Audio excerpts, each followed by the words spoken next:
All right, welcome back to another episode of Modern Cyber. I'm Jeremy, I'm your host as usual, and I'm delighted to be joined today by somebody who brings a unique perspective to cybersecurity around security awareness. I am joined today by Javvad Malik, the lead security awareness advocate at KnowBe4. Javvad is based in London. He is an IT security professional with over 20 years of experience as a security administrator, consultant, industry analyst, and advocate. He's also a multi-award winner and is currently a Guinness World Record holder for the most views of a cybersecurity lesson on YouTube in 24 hours. We are definitely going to be talking about that on today's episode. Javvad is passionate about helping people understand the value of cybersecurity and how every department and individual can play their part. He often educates his audience through blog posts, videos, podcasts, and at public speaking events. He holds this SACP and CISSP certifications. I hope I got those right. Javvad, thank you so much for taking the time to join us today on Modern Cyber. Thank you, Jeremy. Thank you for inviting me. It's a pleasure. Awesome. Well, I want to get right into the conversation today around security awareness. I think security awareness is a term that we hear a lot, but as somebody who does this day to day, how do you think about security awareness? What does it even mean to you? Oh, well, yeah. I think that's a great place to start from because so many people have so many different interpretations of what it means and what it is. And I think what I don't think it is training in the sense of what a lot of people think of it. I think a lot of people think of it as you enter a dojo and there's a grand high master there and he's going to put you through the ringer and you're going to end up getting a next belt up or something like that. And I think of it more as marketing in the sense that when you're out and about, if you're so in London, we have see it, say it, sorted. If you're on the underground, you hear that. Right. I think in the US, you have like if you see something, say something. And Yep. I'm always like, you never hear them say, well, if you see something suspicious, go over and see how many wires are sticking out and what colors they are. Then follow them and are they connected to a clock-like device? And if it's a red one, please try cutting that one. Yeah, because that would be ridiculous because we can't expect the average person to be a bomb disposal expert. All we want them to do is say like, hey, something doesn't look right. Let's phone someone who is qualified to come in and sort this out. And security awareness to me is just about that see something, say something. You don't want to make them experts. You don't want them to reverse malware. You don't want them to start investigating links or payloads or anything. You just want them to say, hey, there's criminals out there, there's scammers out there. They're going to try and get you to do something that's not in your best interest. So if you do get contacted, report it to someone and they will investigate it for you. And for me, that is the essence of security awareness. It's about changing that behavior from falling victim to something to doing the right thing. And that's really interesting because that is so opposite of what we see a lot of organizations actually doing. And what we see a lot of organizations doing is the thing you kind of started by hinting at, which is, when I talk to people who don't work in cybersecurity and I ask them what they experience in their jobs, it's, oh, well, we have the annual security training. And we take this online course and we watch, 3 or 4 hours of video. And then we get some quizzes about, why should I not have clicked this link in this email or that type of thing. And I'm curious, what is your perspective on those training courses if you think those are not security awareness? Are they helpful or are they actually harmful to organizations? I think they're helpful, but a lot of them have their roots in compliance. And we know that anything that grows from compliance is no good, really. It's just to satisfy an auditor somewhere. That auditor is normally some kid out of college, hired by one of the big four, being billed out at $2,000 a day, who doesn't even know what they're talking about in most cases. Okay. Yeah. I'm being a bit unfair there, but that's kind of like, I think a lot of people will be able to resonate with that sentiment. And the problem is when you go down that, I think when you go down that compliance route, you abide by the letter of the law, but you forget the spirit of the law, that the intent behind those controls and everything. And yeah, I think, does it really matter whether someone understands the difference between phishing, smishing, quishing, or whether they understand whether they're being targeted by a criminal or a nation state adversary, or whether they understand what an APT is. And not really. I think it's kind of like takes people's attention away from their day job, which everyone really struggles to make time to complete their day job anyway. So you're taking valuable time away to give them knowledge that doesn't almost add to them in any way, shape or form. It's kind of like interesting to know, but it's not really like useful. And so you end up in this situation where people begin to resent it. So even if it's really good information, even if it's very valuable, they just resent it because they don't see the connection between it. Yeah. And thing is, as long as people do the right thing, it doesn't really matter whether they fully understand all the underlying reasons behind why they're doing that thing. So they might not agree with it, but if they understand the overall arching thing is, we're here to reduce risk, we're here to protect the organization, and by not clicking on this or by not doing this, we're helping be secure, then they don't really need to understand, oh, this is how an account takeover will happen, and this is how ransomware will get deployed, and this is how a rat will operate. I think that all becomes like excessive information that no one really asks for. It's a really interesting point you raise. And, the analogy towards kind of a compliance exercise really resonates with me. A while ago, I had a conversation with somebody about cybersecurity not being a tax. And, his view, and this is a somewhat prominent podcaster, and I actually made an appearance on his show to argue this point. His view was that cybersecurity had become a tax on organizations because organizations that historically never really invested in cybersecurity to the levels that they're having to now, they're facing this as part of, operating costs, and it's kind of a requirement, but they didn't feel like they get value out of it. But when you take the psychological aspect of how people treat taxes, I think that's absolutely the wrong framing around it.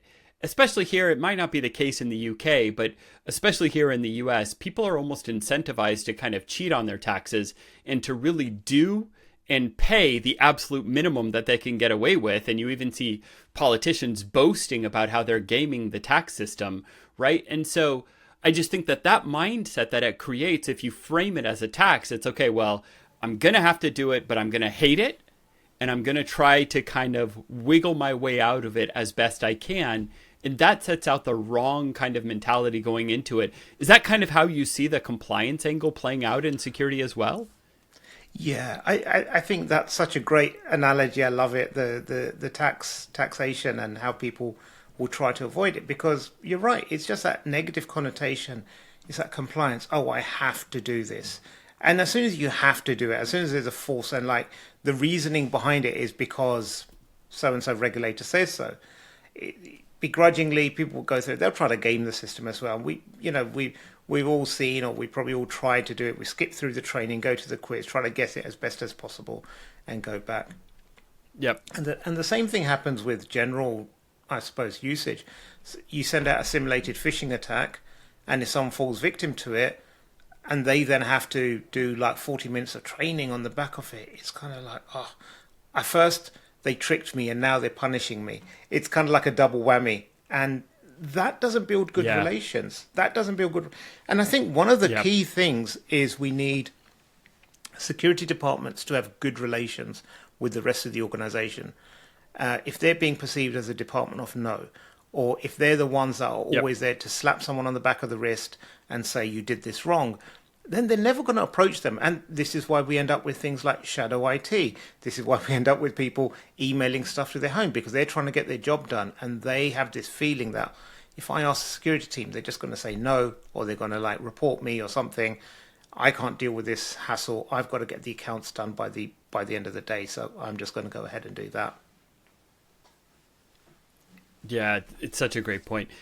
I'm curious about something. You've worked with organizations of probably many different sizes, from the smallest to the largest. And how do you think organizations are doing with security awareness right now? Are they doing well? Are they doing poorly? Are they following this kind of compliance-driven path on training? Is that kind of the leading activity that most organizations are embracing right now? Yeah, I think there's a wide variety of maturity across organizations. So some of them are still quite in the early stages, and so they're just doing the bare minimum. So maybe they want cyber insurance, and insurer will say, well, you need to do some form of training, and so they'll do whatever the basic minimum is to tick that box. Others are getting far more mature about it, and they're moving their plan from an awareness plan to a behavior change plan, and they're looking at, well, how can we influence the overall culture of the organization? And that then involves a lot of different aspects to it. So you're not just targeting the user, but you're targeting like your senior management, you're targeting your developers and your technicians and everyone, and you're trying to build this sort of like two-way 360-degree feedback loop so that everyone sort of comes to a general understanding as to what's acceptable or what's not and why. At that high level, not going into the weeds, but just at the high level, why we're doing this, and building solutions that actually help people solve the problem, because I think far too often security people are very concerned with being right at the expense of being helpful. Yep. And so they will say, this is why you need to do this, and I'm right because, and then they'll start pulling out papers or referencing people to DEF CON talks or what have you, which is like completely irrelevant. And it's like, okay, you're right, you win. You're not going to win hearts and minds like that. And I think that's where fundamentally, beyond the tool set that people are using and beyond the sort of techniques that they're deploying, it's more about their approach, because at the end of the day, we're dealing with people, and people deal with people. They don't really interact with the software. Yeah. This soft skills aspect gets left out of so many security conversations. Again and again, I see it. And your point about people being technically correct is another one that I see again and again. There was an example I spotted recently around typo squatting on a domain name using a Cyrillic character that resembles the Roman alphabet A, and blaming a user who clicked on a link. And that's not really relevant or valid, in my opinion, or it's not a great way, certainly not a great way to foster relationships, to your point, between the security organization and the rest of the company. So if this kind of blame game doesn't really work well, and this kind of being technically right doesn't really work well, what are some good tools? I mean, are things like storytelling a good way to approach building relationships or building bridges across the organization? Yeah, I mean, storytelling is so powerful, and it's so useful. And it doesn't even need to be a long and elaborate story. It can just be a really short, like 30-second, 1 minute snippet of something that happened or something that could happen. And what we found is, especially where execs in an organization, they can share a story. Say, like, hey, I got a call from someone claiming it was from IT. They wanted me to give them my one-time password code, so I gave it to them. And then I realized, hold on, that wasn't IT, so I reported it, and then they locked down my account.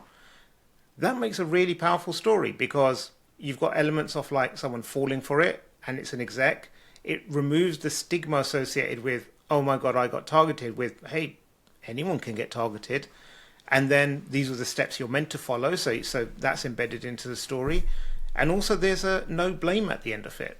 And something like that can be far, far more powerful than giving hours of training and through a platform, by just getting what your CEO or CTO or someone at a senior level, just basically, hey, this happened to me and this is how it was resolved. And if anything happens to you or other, you can share amongst yourselves or what have you. I think it's just so much more beneficial to everyone, because, I mean, who hasn't ever clicked on a link or downloaded some malware or done something by accident? I mean, we all have. If you work with computers, you're going to do that at some point or another. And that's not the issue. The issue is like, how do you recover from it? And if you create this environment of fear, people won't report it. And if they don't report it, that small mistake can turn into a full-blown incident. And that's what you want to try and reduce. Yeah, absolutely. I think that's such a good point. And, we've seen the NIST cybersecurity framework come out with an update just recently, and they talk about, kind of I think it's respond and recover, and kind of governing the process across that entire timeline is now really a key tenet of that whole framework. I'm curious though, in your experience, in the sense of all the things that can go wrong. And you're right, like we've all clicked on that link, we've all accidentally done that thing that we shouldn't have done. Is there something that we're doing in system designs that is not really making it easy? You know, because it's one thing when it's external stuff, but I think even stuff internally is not often well designed. What's been your experience? Because I think this is an area you've been exploring a lot recently, right? Yeah. So this started like a few years ago. There's a Twitter account or X account called Dark Patterns or Deceptive by Design, and it looked at basically websites that kind of trick you into paying for more than what you actually should. So they'll have like a big button that says like click here for a 50% discount, and then like really small writing underneath is like this is the ongoing subscription minimum minimum 3-month contract, and then there's a very small link under there like no, take me just through without doing that. So it's like all these things where it's like some websites like Adobe is notorious for like trying to unsubscribe from their software. So they look at they call it deceptive designs and dark patterns where you trick people into it's legally okay or in a grey area, but it tricks people. And so I was looking at those, and then I was looking at some of the systems we use, and especially security systems. And I thought, well, it's not deceptive design at all, but it's not really user friendly. Mm-hmm. It adds friction to places where you don't necessarily want it to add friction. And I use that term from like James Clear in his book Atomic Habits. He talks a lot about adding friction to bad habits and reducing friction to where you don't want it. So if you you want to get fit, you put your running kit out by your bed so that in the morning the first thing you do, it's there, it's ready, you just put it on, you don't need to think about it, your AirPods are charged, you go for your run. And when you come back, there's no soda in your fridge. There's only water, or there's healthy snacks. So you don't, and this is how you architect, your own life to make it easier for you to do the right thing, which is to get fit and avoid, the unhealthiness. And when we look at security, we unfortunately see there's a lot of friction added to where people shouldn't have friction. So simple things like I love multi-factor authentication as a control. I think it's one of the best things out there, most effective, but it's not very, very convenient in a lot of cases, or the way it's implemented. So if I want to log on to something, I have to then enter my ID, then I have to find my password, which is normally in a password manager, which auto locks after a period of time. So I need to unlock that, and then some websites don't allow autofilling, so then I have to manually copy and paste it or something, and then I go to the next stage where it's like, okay, we're going to text you a code now, or go into an app and then find the code from there. And sometimes on the phone, if you go from the website to your authenticator app, it throws you back. So then you have to go back in and log in really quickly and then copy the code and paste it in before the 60 seconds expire. There's loads and loads of hurdles there that even technical people get frustrated who work with this day in, day out. Now, for me to convince my wife to use something like that, she would just go mad. She would just throw the phone against my head after a short period of struggling with that. Yeah. It's just, we don't make it easy for people to do the right thing. And it's to go back to your point about the Cyrillic letters and what have you. There's no amount of training. There's no amount of training that you can give to people and to teach them how to spot the difference. What you need is some better ways of formatting, or some notification or some pop-up to say, hey, we see this, and then auto block it, or give that information to the user and say, like, look, you thought you're going to Microsoft.com, but this is actually not Microsoft. This is whatever, M1 Microsoft, and and just highlight it in a different color, put it in their face, and then let them make the choice that way. But if we just letting things be as they are, and then wondering why people aren't making the right choice, I think we need to take a good look at how we're designing stuff. There's the marketer Seth Godin. He said about on the topic of marketing. He said, if I say something and you don't understand it, that's my problem, not yours. That's not your fault. That's my fault. And I think this is another thing. I would love to live in a world where security awareness isn't really a separate discipline. I know I'm talking myself out of a job right now, a current job. But if we didn't have to exist, I think that would be brilliant, because that means that our systems are designed in a way that it's useful. Users know it's intuitive. It's just like people know. We make it easy for people to do the right thing. Yeah, it makes a ton of sense. And I mean, this point about multi-factor authentication, just using that example, I will tell you, I recently did a talk to a room full of senior executives from kind of medium-sized companies just in my home state of Virginia here, who are all looking at exporting for the first time in their company's history. And, sending products overseas, it's a big step for them to kind of grow and grow internationally. Probably a lot easier for us to say from a pure software standpoint, because software can be global from day one. And, that's been the case for our company, thankfully. But for a lot of them making physical products, this is a big step. And they're looking at going overseas. And they asked me to come in and talk about the risk of cybersecurity as you expand international operations. And I asked the question to the audience, how do you feel about cybersecurity? Just generally. No kind of prejudice, no thoughts in advance. And the only reactions that I got were these visceral negative reactions. Nobody said, hey, it's great. Nobody said, oh, we really need it. Nobody said it's super important. The only reactions I got were, we hate it.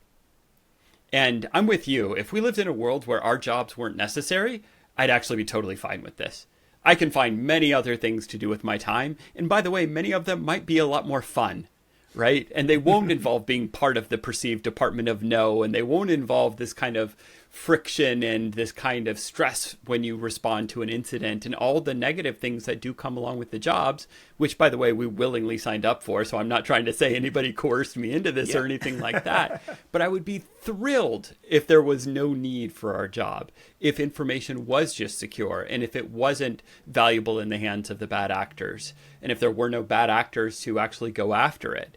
So I'm with you 1,000% on this. And I really think it's interesting, this point about MFA, because, again, going back to that audience, when I asked for some follow-up, that was the number one complaint, was having to get MFA codes and getting locked out and not getting the code in time, or, punching one digit off. And then after 3 attempts at it, it locks, and 5 minutes, all the things that go along with it. So this design aspect of it, I think, is really important. And in reality, when we think about MFA in particular, what we're really trying to do is just, kind of establish either authentication or authorization. I would say in most cases, authentication. And when you're looking at doing that, it wouldn't a system where you just kind of push a request to a device that has biometrics involved and just says, hey, is that Jeremy? And I can just, hold up my phone, look at it, do the facial scan or do the fingerprint or whatever it is. That would be a much lower friction, simpler design, right? Yeah, exactly. And that's something that, the phone manufacturers have made really easy. So people how many people do you see? Like, they have the latest iPhone, they just hold up facial recognition. So it's reduced the friction and increased the security at the same time. Isn't that a brilliant thing? I often think about vehicle design and how they've improved over the last 20, 30 years the safety of cars so much. Yet the user experience or user interface and interaction has remained virtually unchanged. So, in the 80s, ABS probably wasn't a thing in cars, most cars. Then ABS came into cars, yet there wasn't additional training you needed. There wasn't additional this is how you use a brake pedal now. It was exactly the same. Drive as you normally would, and if there's an emergency, this technology will assist in that case. And what we do is we're like, here, get used to using a user ID and password. And now we want to make it more secure, but now we're going to have to make you jump through another 5 hoops to get there. Yeah. So I want to change gears for a second. I want to talk about Info Security Europe. We were both there. I think it's about 4 weeks back at this point or something like that. You had a really interesting little write-up of your experiences to it, which I think started with a motorcycle ride to the venue, if I'm not wrong. Yep. Is that an annual tradition? You kind of take the bike over there every time? Yeah, every time I go, pretty much anywhere in London, I'll take the bike as long as it's not snowing or I don't need to be in a suit and it's raining a lot, which is a lot of the times, unfortunately. But No. So actually, it's like I don't like Excel as a venue. I think it has no soul to it. It's just a large warehouse, and normally the acoustics are horrible. It's just a giant place. There's nothing interesting nearby. There's no cool places to go and eat or anything. So unlike when it used to be in Earl's Court or Olympia, where sometimes it got really hot in Olympia and what have you. It's like a giant greenhouse. It is like soulless, but it is, for me personally, it's a far more convenient commute. I just hop on the bike and within 30 minutes, I'm there, parked up, free parking for motorbikes. So I do enjoy that part of the Excel experience. Gotcha. How did you find the content? I mean, was there any themes that jumped out at you, or anything new or interesting that you learned this year? Nothing. There wasn't anything new. There was, obviously there's a lot of AI. There's a lot of, everyone's got AI in there. There was there wasn't I didn't feel like there was a lot of, a big theme of new stuff. There was a lot of people obviously talking about reduced budgets and reduced headcounts or freezes on headcounts and what have you. So it was like the age-old thing of how do you do more with less kind of thing. But also I found because of the way they'd laid it out this year, the booths they give everyone a bigger booth. I think they were just fewer vendors, or they had just spread it out a bit more. So everyone had a bigger booth, and there was a lot more walking space, and they had this big walkway in the middle, which was really good. It was big, it was wide, and you could walk through. So from a attendee perspective who wanted to network with people or just wander around, and the acoustics were really good because they had carpet everywhere, and it wasn't that echoey.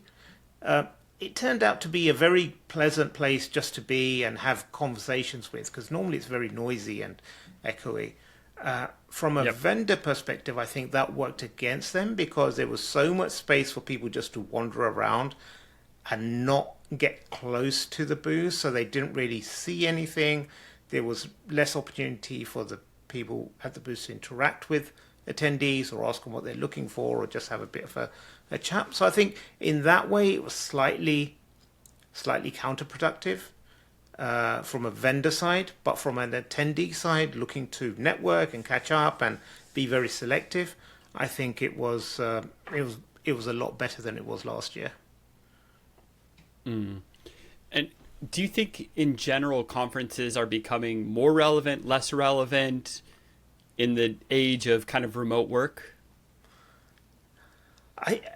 It's interesting. I was speaking to a couple of people about this before, and I think like most things, we go in cycles. There were lots of conferences, and then people started getting bored of them, and then we had lockdown.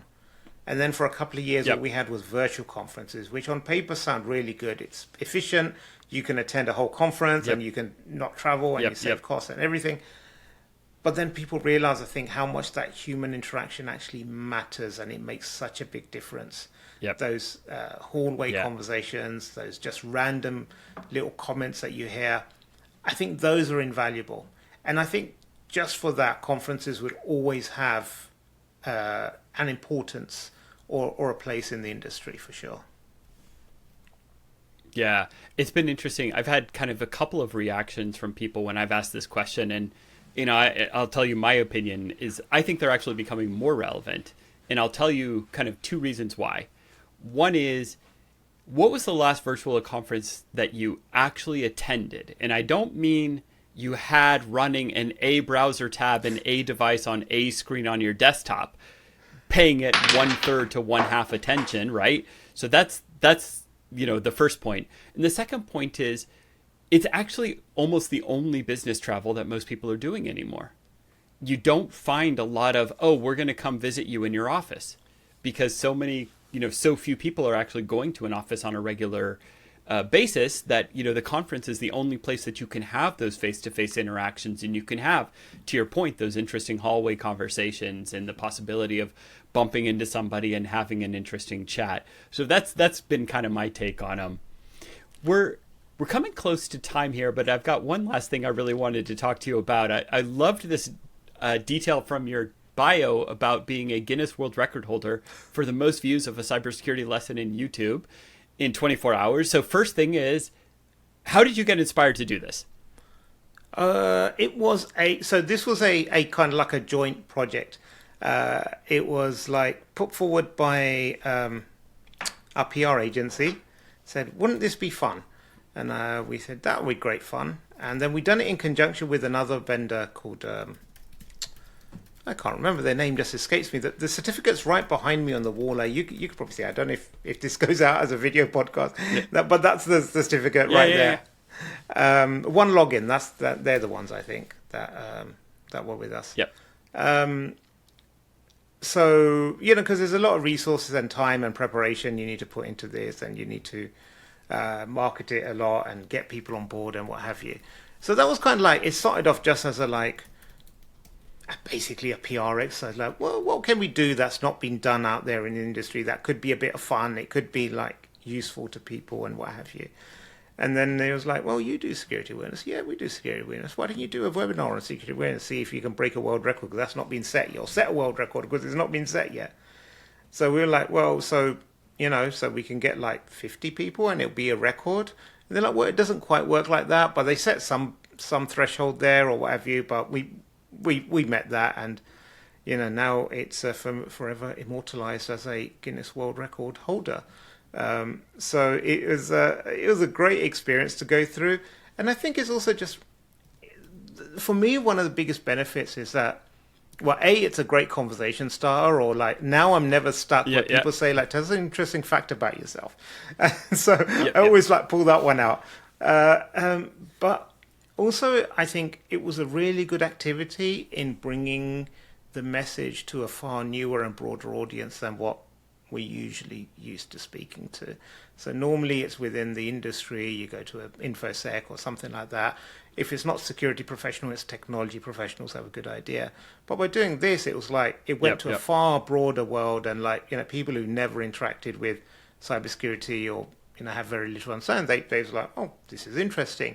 So I think there's, a little bit of good that was done there. So I'm quite proud of that.